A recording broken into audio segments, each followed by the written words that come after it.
If you get tips and hate paying taxes on them, and who likes paying taxes, you're gonna love this bit of news that just happened.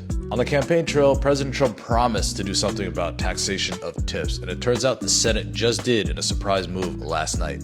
The No Tax on Tips Act was passed in the Senate with unanimous consent, meaning a senator brought it up, and if anybody wanted to object, they could have, and no senator objected. What the act says is that if you make under $160,000, you're able to deduct up to $25,000 in tips off your income. That means you will not pay any taxes on up to $25,000 of tips.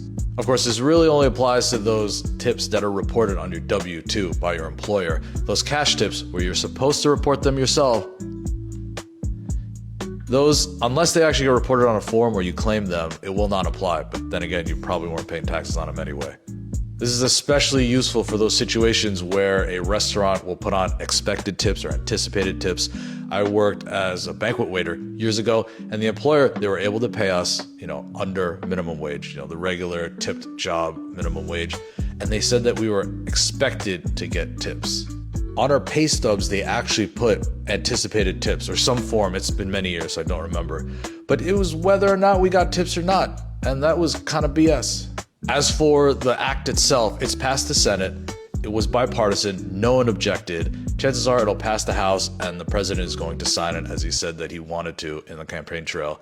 And the only hiccup is that there's also a similar provision inside the GOP budget bill that's currently being debated and fought over. So whether or not it gets cut out or how it gets procedurally pushed forward, the point is everybody wants this, so the likelihood of it going through is very high. I think a better result, and one that's probably a lot harder to push through, is if we just took away the whole tipped minimum wage. Took away tips altogether and just went the same way that Europe does. Just pay everybody a livable wage, and we stop this game of tips and not tips and taxing. And that's how our tax code becomes so complicated. But until then, this is the fastest, quickest way to put a little extra money into tipped wages pockets. All right, talk to you soon. Follow me for more.